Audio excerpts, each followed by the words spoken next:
the president on Monday. He was doing an immigration speech in San Francisco, and he was confronted by a group of people who basically had an issue with what he had to say about immigration. We need to pass comprehensive immigration reform. At the same time, you have a power to stop deportation for all. Actually, I don't, and that's why we're here.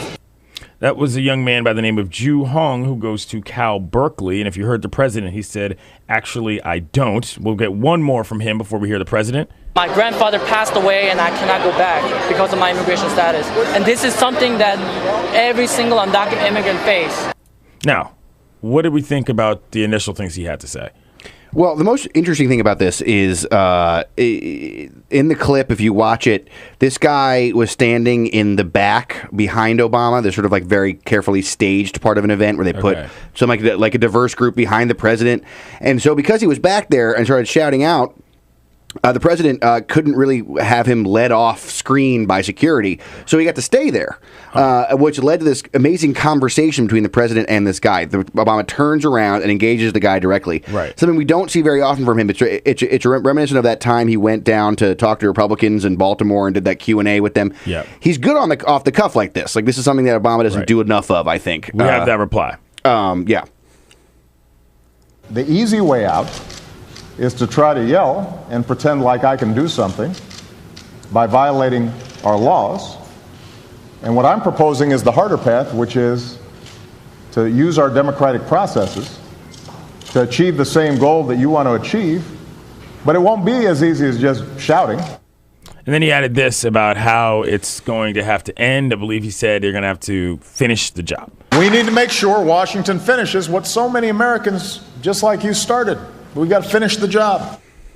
So, I mean, that's a pretty engaging exchange for a moment like that, and, San Francisco is a place where there's obviously a lot of different people of a lot of different types, and probably a place you'd expect something like that to happen, but it was still quite a harrowing moment.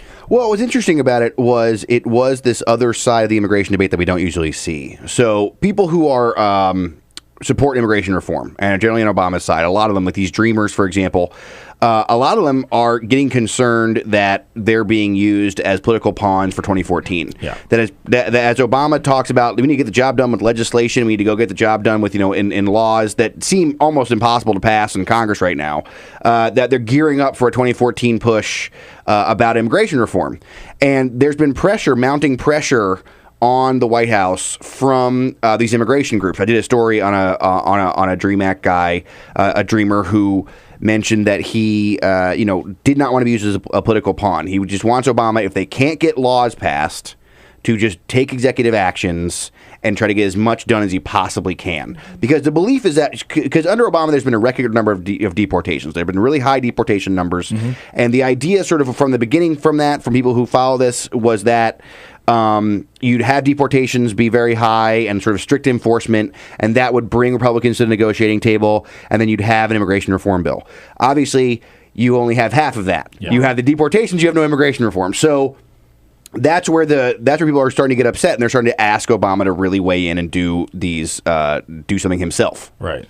I wanted to ask you, Evan, is this the most direct kind of I don't want to say confrontation, but this question has been pushed on the White House before, and so this exchange, is it kind of notable because is this the most direct kind of question and answer to this point about not just the dreamers but their parents? That's what they're now talking about. It's like, okay, you stop deportations, there's DACA for more of the dreamer types of folks, but now they're concerned about what about our parents? Yeah, I mean, this is, I think, the most direct conversation between the president and these people that we have seen so far. I mean, at the White House, these people will protest outside the White House sometimes and stuff like that, but they don't usually get in, obviously, and they don't really get a chance to talk to the president directly.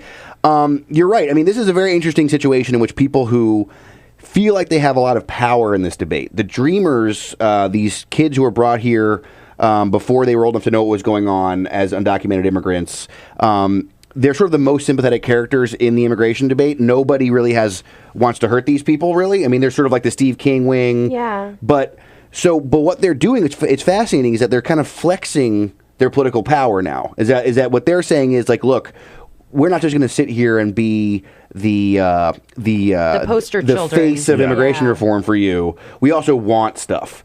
And so it's very interesting to see this kind of shift happen. And actually, I think this guy and this debate got into Obama's brain, because actually later in this West Coast tour, Obama went to a fundraising event. And in his remarks before the fundraising event, he went around and mentioned this executive order thing again.